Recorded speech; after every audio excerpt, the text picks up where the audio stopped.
Hey folks, Big Deano here again. This time taking a look at what is quite possibly the most disappointing figure I have ever bought from Figuarts. Yes, this is the Figuarts Jango Fett from Attack of the Clones.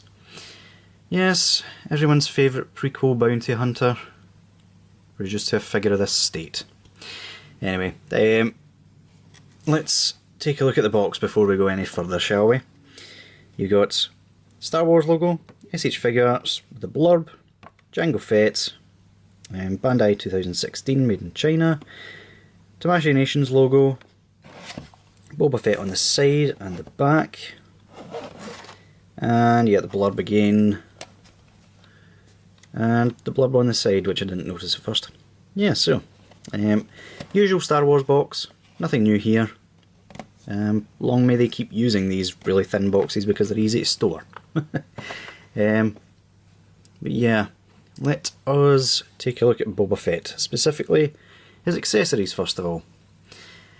So, he comes with an array of hands, an array of quite possibly useless gadgets, which quite honestly they should have swapped out for what everyone else wanted, which was a removable head, but they didn't give us one, even though they did show it off at one point in one of the Tamashii Nation events. So yeah, he comes with this little thing here.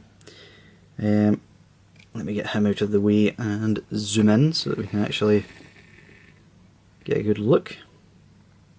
There we go.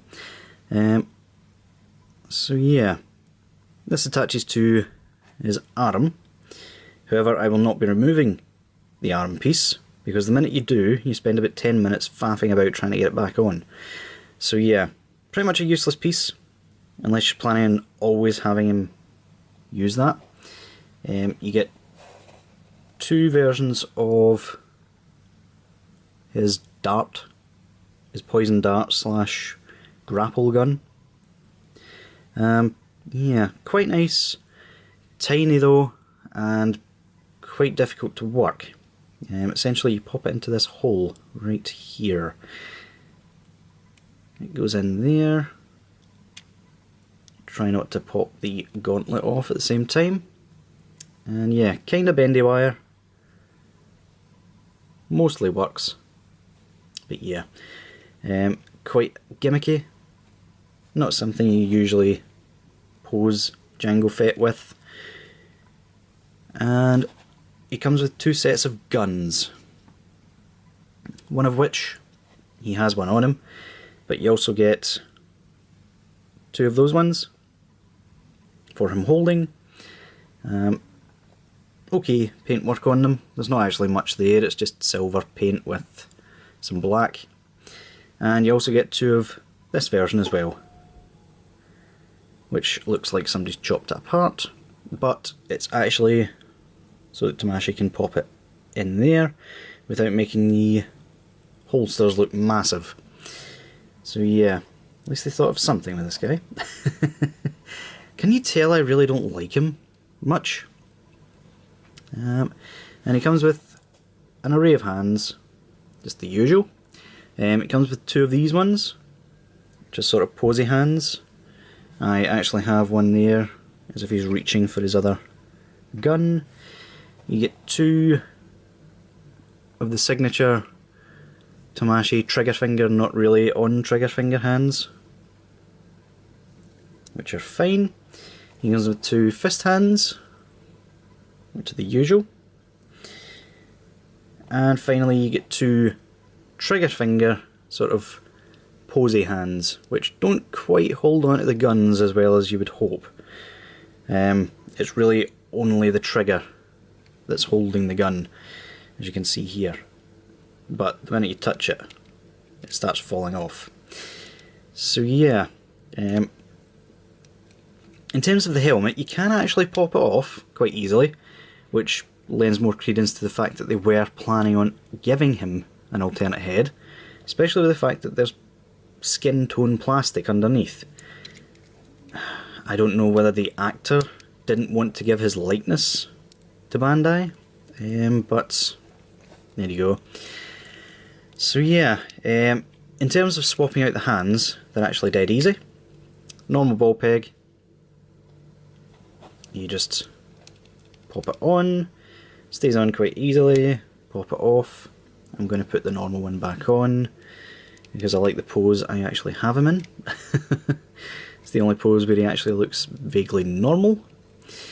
So yeah, in terms of details, the detail work is, well, it's sloppy to say the least. There's paintwork missing, there's paintwork outside the lines. That is clearly just a brush stroke that they've done instead of actually weathering the front of it.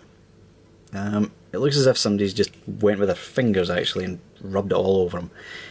He's missing a bit of paint just here, as you can see. I love this new camera, by the way. You can actually see that detail. The back's alright in that there is no detail work on it. That probably actually makes it look better. You can remove the backpack. Now it's fallen somewhere.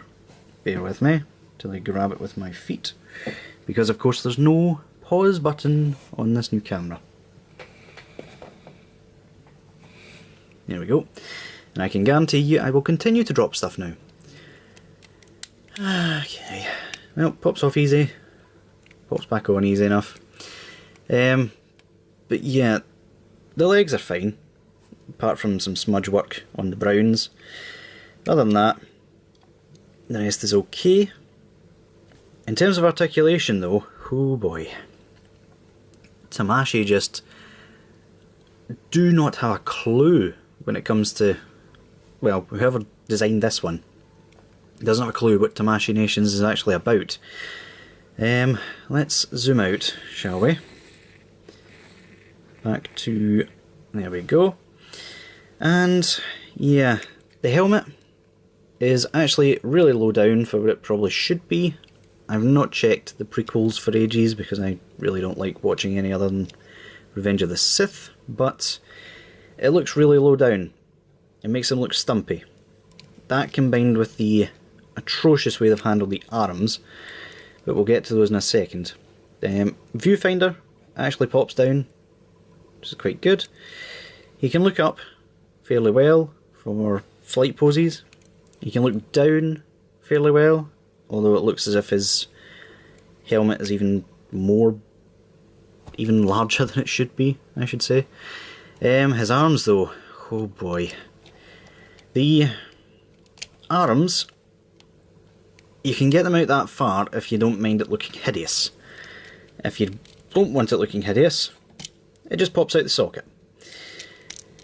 And that is the same on both sides. In fact, I actually had to swap the shoulder pads around because they were on back to front in the packing. I kid you not. This one was on this side and it was sticking up like that and wouldn't go down any further. And this one was down here and wouldn't go any further up because of the way it was designed. So yeah, it's even worse than that side really. You can get out about that far and then it wants to pop out. There, it's popped out the socket again. Absolutely,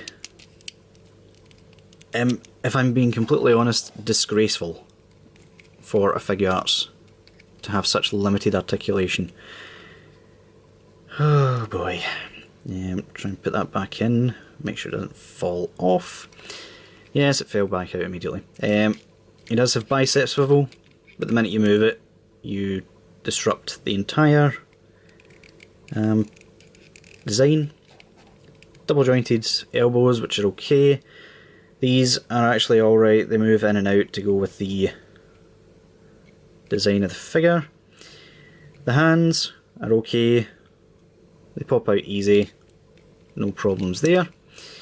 The hips though, oh boy, if you pop it out it becomes very loose, and I'll tell you something, this is with me adding an extra piece of plastic in the ball joint area, just to make sure that it doesn't constantly want to go backwards like that. Honestly, horrible, horrible design there.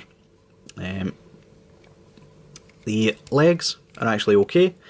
They kick out about that far. Double jointed knees look a bit horrible because of how far the armour piece sticks out compared to the actual leg. Pull down works okay. The ankle rocker is not bad. Doesn't really go the other way, just goes inward. Toe articulation is alright as well. Doesn't really go up, it goes down a little bit. And yeah, the silly little thruster packs kinda move, but not really. But yeah guys, I wish I could be more enthusiastic about this. Hopefully I am getting Mayfix Boba Fett, should be in after Christmas, and I've heard really good things about the Mayfix Boba Fetts. Hopefully their other Mayfix figures are good as well. I heard 3PO's was horrid, but the new Darth Vader looks amazing. It's coming out in August, so yeah. Yeah, unfortunately guys, if I hadn't got this guy in the Black Friday sales, I honestly wouldn't have even got him. And that's me being brutally honest. In fact, I'm actually thinking of selling this one, and I only got him for 20 quid. So yeah, that'll do it for this then guys. In short, don't buy this guy unless you like Jango Fett. That's my honest opinion. So yeah guys, I'll see y'all later.